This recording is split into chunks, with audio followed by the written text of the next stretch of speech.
adik-adik, ketemu lagi sama Kak Sida. Nggak bosan-bosan deh, Kak Sida pengen ibadah bareng sama adik-adik, walaupun ibadah online. Nggak apa-apa ya, yuk kita semangat, kita mau mulai ibadah kita. Sebelum itu kita berdoa dulu. Yuk mari kita bersatu dalam doa. Tuhan Yesus, terima kasih. Kami akan mulai ibadah kami, biarlah Tuhan yang memimpin kami Tuhan dari awal sampai akhir. Biarlah Tuhan Yesus, kami ketukan hati kami pada hari ini. Kami mau dengar firman Tuhan dengan hati yang lemah lembut lagi, dengan hati yang lebih taat lagi. Terima kasih Tuhan Yesus, biarlah segala hormat pujian yang bagimu. Biar kami berdoa di dalam nama Yesus Kristus, haleluya.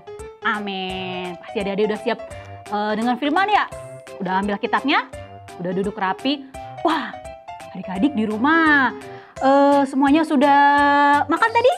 Wah, udah sikat gigi? Udah dong ya, semua udah siap Kak Srida. Good banget buat adik-adik. Nah adik-adik, hari ini kita buka yuk Alkitab kita. Semua udah ready kan Alkitabnya? Kita di Matius 20 ayat 1 sampai 16. Sudah ketemu? Katakan yes. Oke, sudah ya. Yuk kita baca judulnya aja. Sudah tebel tuh. Perumpamaan tentang orang-orang upahan di kebun anggur. Nah adik-adik, Kasdau cerita dulu nih. Waktu itu Tuhan Yesus mengajar, Tuhan Yesus ke satu kota lain, seringkali Tuhan Yesus bawa perumpamaan. Perumpamaan itu seperti kasih contoh yang kita lihat. Misalnya nih, contoh tanaman. Tanaman itu atau bunga itu misalnya bunga punya batang, punya daun, terus punya akar. Nah Tuhan Yesus juga kasih contoh-contoh yang kita bisa lihat, yang bisa kita rasakan di sekitar kita. Nah hari ini contohnya seorang perumpamaan orang-orang upahan. Orang-orang upahan itu artinya orang-orang yang digaji, orang-orang yang dibayar di kebun anggur. Nah kebun anggur itu pasti punya seorang tuan. Dia punya tanah yang dia akan mempekerjakan orang-orang. Nggak mungkin seorang tuan tanah dia kerjain sendiri. Dia nyangkul, dia kasih bibit, dia nyiram-nyiram tanaman. Nggak adik-adik. Dia bisa bayar orang, bisa panggil orang untuk bekerja di kebunnya. Nah, hari ini contohnya kebun anggur. Nah, waktu itu seorang tuan ini butuh nih pekerja. Dia pergi ke pasar ya adik-adik, lihat orang nih lagi nganggur nih, bisa jadi pekerjaku. Mau nggak kerja? Aku kasih upah 1 dinar. Oke, upahnya berapa adik-adik? Yes, 1 dinar. Terus waktu itu orang itu sudah panggil dan dia melakukan pekerjaan di kebun anggur. Yang kedua adik-adik, tuannya butuh lagi nih pekerja. Dia pergi lagi ke pasar, lihat lagi nih ada orang yang nganggur lagi nih, dikasih pekerjaan lagi. Dan janjinya kasih upah lagi seperti yang tadi, upah 1 dinar. Sama kan? Nggak beda. Oke, bahkan sampai petang dia butuh lagi nih orang-orang. Tadi yang pagi, siang udah melakukan pekerjaan dia. Dia butuh lagi nih orang, dan orangnya datang dipekerjakan jam sore-sore gitu, jam 3 petang gitu adik-adik. Kira-kira seperti itu. Dan mereka bekerja dan mereka melakukan pekerjaannya yang sesuai dengan instruksi perintah dari pemilik kebun anggur. Mereka melakukan pekerjaan dan tibalah malam adik-adik. Wah, semua udah bekerja nih. Dan semua mendapatkan hasil berapa? Hayo. Seperti kesepakatan tadi, semuanya dapat upah 1 dinar. Yang kerja pagi nih, yang kira-kira jam 9 pagi nih, datang nih, dikasih upah 1 dinar. Kasih nih buat dia, upah buat di hari ini kerja. Yang kedua, dia melakukan pekerjaan lagi, yang tadi datang siang-siang ya. Ya, dia mendapat upah sama ya, 1 dinar. Yang ketiga, datangnya sore-sore nih, udah mau pulang ya. Dia dapat upah yang sama, 1 dinar. Dan apa yang mereka katakan adik, yuk kita buka tadi lagi di firman kita hari ini di Matius 20 ayat 11 ya. Kita mulai sampai ayat 16. Kita baca bareng-bareng ganti-gantian. Kasih ayat 11, adik-adik 12. Kita bareng-bareng bacanya ya. Oke, 1, 2, 3. Mulai dari Kak Srida. Ketika mereka menerimanya, mereka bersungut-sungut kepada Tuhan itu. Adik-adik 12. Katanya, mereka yang masuk terakhir ini hanya bekerja 1 jam. Dan engkau menyamakan mereka dengan kami yang sehari suntuk bekerja berat dan menanggung panas terik matahari. Tuh adik-adik, wah langsung kita baca ya. Semuanya malah bersungut-sungut karena dapat 1 dinar. Mereka bilang, kami sudah capek, kami sudah letih. Kok dapatnya sama?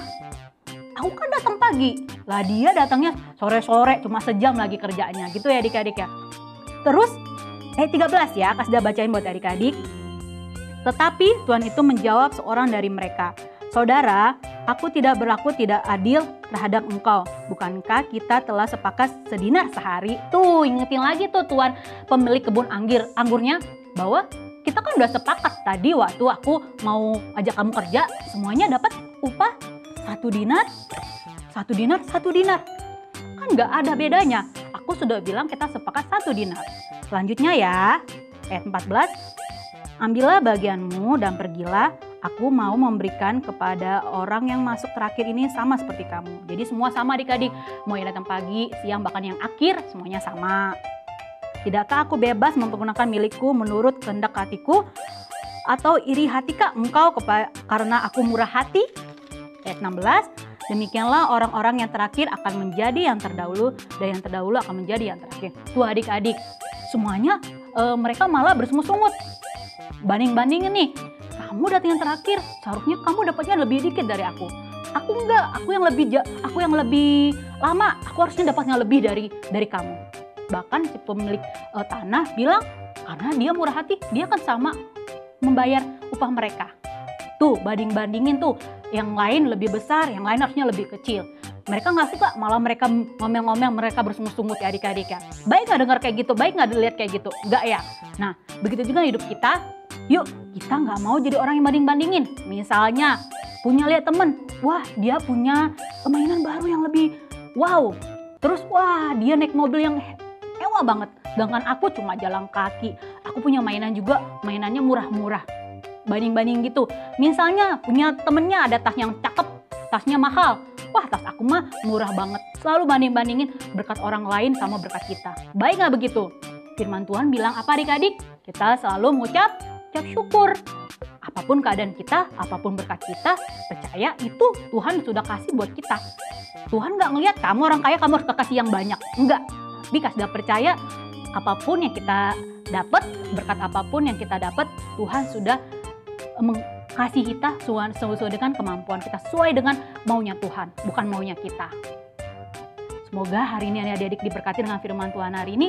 Yuk kita mau jadi anak-anak yang selalu bersyukur apapun keadaan kita, apapun yang kita rasakan, apapun yang kita hadapi. Jangan menjadi orang-orang yang bersungut-sungut. Selalu orang yang mengucap syukur. Karena itu Tuhan berkenan sekali, Tuhan suka sekali. Oke, kita tutup ibadah kita. Kita berdoa. Terima kasih Tuhan Yesus buat firman-Mu.